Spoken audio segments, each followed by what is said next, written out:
അവന്റെ ചേച്ചിയല്ലേ, അവളോടുള്ള സ്നേഹക്കൂടുതലാ അവന്റെ ഈ ദേഷ്യം. ചില കാര്യങ്ങൾ മനസ്സിലാക്കാനുള്ള പക്വത ഇനി അവന് വന്നിട്ടില്ല. വരും. ചേച്ചി എങ്ങനെയെങ്കിലും കഴിയട്ടെ, അതല്ലേ ഇവിടെ എല്ലാവർക്കും വേണ്ടത്. ആദി, ഞാൻ എന്ത് തെറ്റാച്ചാ പറഞ്ഞേ? ഈ കല്യാണം വേണ്ടെന്ന് ഞാൻ പറഞ്ഞല്ലേ? ചേച്ചിക്ക് ആ വീട്ടിൽ അഡ്ജസ്റ്റ് ചെയ്യാൻ പറ്റൂല എന്ന് ഞാൻ പറഞ്ഞല്ലേ? ആദി, അതൊക്കെ ഇനി പറഞ്ഞിട്ട് എന്തിനാ? പിന്നെ ഞാനിതൊക്കെ എപ്പ പറയണം? അമ്മേ, ചേച്ചി എവിടെ കിടന്ന് അനുഭവിക്കും, അമ്മ ഇവിടെ കിടന്ന് കരയും. മുത്തശ്ശന്റെ വാശി ജയിച്ചല്ലോ, മുത്തശ്ശന് അത്രയല്ലേ വേണ്ടിയിരുന്നുള്ളൂ. ആദി, മതി. അയ്യോ, എന്താ സുമിത്രേ, നീ എന്തിനാ കരയുന്നേ? അയ്യോ, എന്താ എന്താ ഇവിടെ? മുത്തശ്ശി, ചേച്ചിയുടെ കാര്യം കഷ്ടമാ. അവിടെ മര്യാദയ്ക്ക് ഒരു ഫാനില്ല, നല്ല വെള്ളമില്ല, ഉപയോഗിക്കാൻ കൊള്ളാവുന്ന ഒരു സാധനമില്ല. എടാ, അത്രയ്ക്ക് മോശമാണ് അവിടുത്തെ അവസ്ഥ. മോശമാണോന്നാ? ഉപയോഗിക്കാൻ ഒരു ടവല് പോലും ഇല്ല. കുളിച്ചിട്ട് തല തോർത്താൻ കൊടുത്തത് ഒരു കീറത്തോർത്ത. കീറത്തോർത്തോ? മുത്തശ്ശി, അതൊരു പഴയ തോർത്തായിരുന്നു, അത്രയുള്ളൂ. പഴയതാണോ കീറിയതാണോ എന്നൊക്കെ ഇനി നീ ക്ലാസ് എടുക്കണ്ട. അമൃത ഉപയോഗിക്കുന്ന പോലത്തെ ബ്രാൻഡഡ് സോപ്പോ ഷാമ്പോ ഒന്നും ആ വീട്ടിലില്ല. അമ്മ ഉപയോഗിച്ചിരുന്ന സോപ്പ് ഷാമ്പൂ ഒക്കെ ഇവിടെ ഉണ്ടല്ലോ, അതൊക്കെ നമുക്ക് അവിടെ കൊണ്ട് കൊടുക്കാം. അഞ്ജലി വന്നേ, വേഗം അമ്മുന്റെ സാധനങ്ങളൊക്കെ നീ ഒന്ന് പാക്ക് ചെയ്യ്. ആദി, നീ ഇപ്പൊ തന്നെ അവിടെ എത്തിക്കണമെല്ലാം. നീ വാ. ആരും ഒന്നും എടുക്കണ്ട.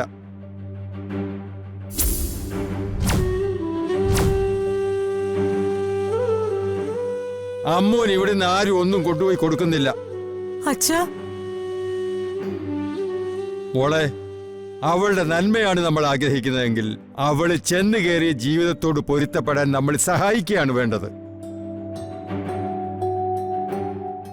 അല്ലാതെ ഓരോ കുറവും ചൂണ്ടിക്കാണിച്ച് ആ ജീവിതത്തിൽ നിന്ന് അവളെ അകറ്റുകയല്ല നമ്മൾ ചെയ്യേണ്ടത്.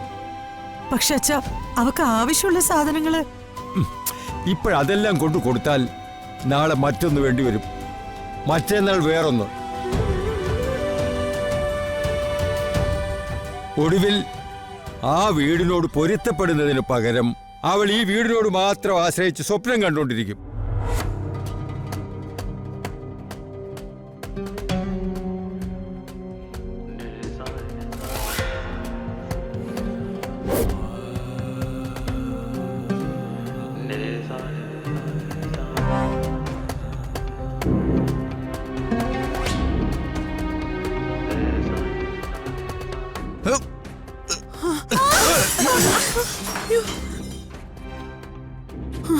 അയ്യോ,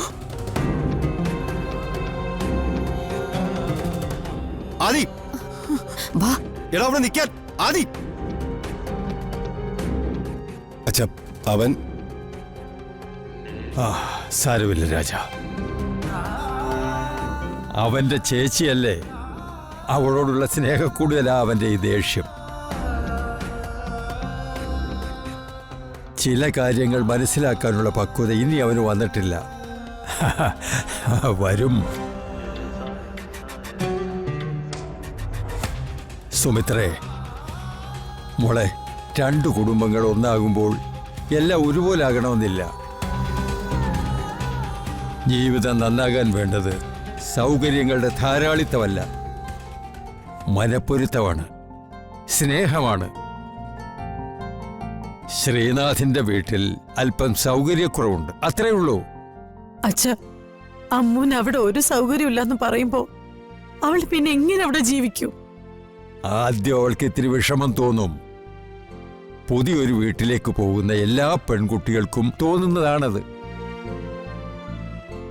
പിന്നെ സൗകര്യങ്ങൾക്ക് കുറവുണ്ടെങ്കിലും അവൾക്കവിടെ സ്നേഹത്തിന് ഒരു കുറവും ഉണ്ടാവില്ല. അവളെ സ്നേഹിക്കാൻ അറിയാവുന്ന ആൾക്കാരുടെ അടുത്തേക്കാണ് അവൾ പോയിരിക്കുന്നത്. അതിൽ നീ പേടിക്കണ്ട. അവളുടെ ജീവിതം തുടങ്ങുന്നതേ ഉള്ളൂ സുമിത്രേ. അതിനു മുൻപ് അത് തകർന്നുപോയി എന്ന് നീ മനസ്സിൽ വിധി എഴുതരുത്.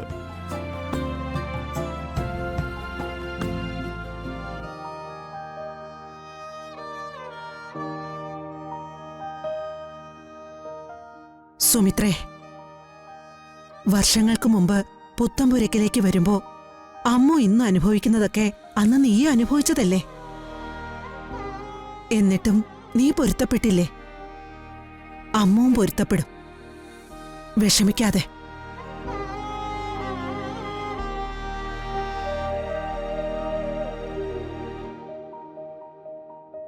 അച്ഛൻ പറഞ്ഞതിലും കാര്യമുണ്ട് സുമിത്രേ. എല്ലാം ശരിയാവൂടൂ.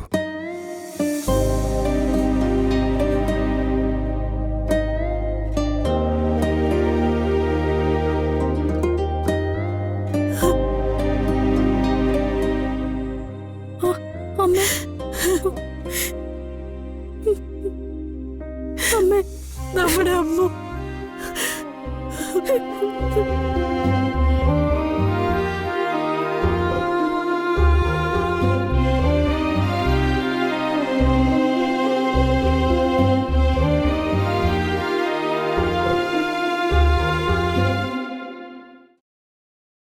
മോളെ, അത്താഴം കഴിക്കണ്ടേ? വാ. വിശപ്പ് തോന്നില്ല. അയ്യോ, അങ്ങനെ പറഞ്ഞ പറ്റില്ല. എന്തെങ്കിലും കുറച്ച് കഴിച്ചിട്ട് കിടക്കാം. വേണ്ട, എനിക്ക് നല്ല ക്ഷീണമുണ്ട്. ഒന്ന് കിടന്നാ മതി. പെണ്ണില്ലേ അവിടെ റെഡിയാക്കണം. നീ ദേ ഇവിടെയൊക്കെ കേട്ടോ. നല്ല ഭംഗിയാക്കണോ. ഈ പിള്ളേരൊക്കെ കൂട്ടി ഇവിടെ എന്താ പരിപാടി? ഇവരൊന്നും ഞാൻ വെറുതെ കൂട്ടിക്കൊണ്ടുവന്നല്ല. ഞങ്ങൾക്ക് ഇവിടെ കുറച്ച് പണിയുണ്ട്. ഇവളുടെ ഒരു പണിയും പിള്ളേരുടെ ബഹളവും. ഒന്ന് അടങ്ങ് പിള്ളേരെ. അമൃതേ, കഴിക്കാൻ വരുന്നില്ലേ? മോക്ക് വേണ്ടെന്ന് പറയുന്നു. വിശപ്പില്ലാന്ന്. എന്നാ പിന്നെ നിർബന്ധിക്കണ്ട. മോളെ, കിടക്കുന്നതിന് മുമ്പേ ആഭരണങ്ങള് ചേച്ചി ഏൽപ്പിച്ചേക്ക്. ഇന്നെന്തായാലും അതൊന്ന് ഊരണ്ടമ്മായി. കല്യാണം കഴിഞ്ഞ ദിവസല്ലേ? ഊരണമെങ്കിൽ നാളെ രാവിലെ ഊരി വെച്ച പോരെ?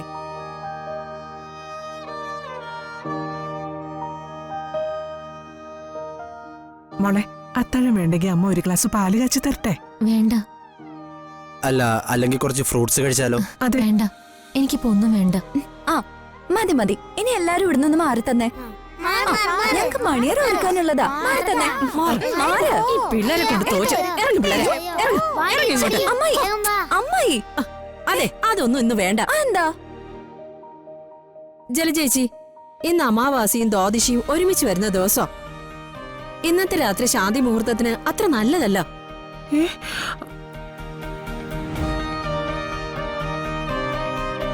നാളെയാണ് നല്ലത്.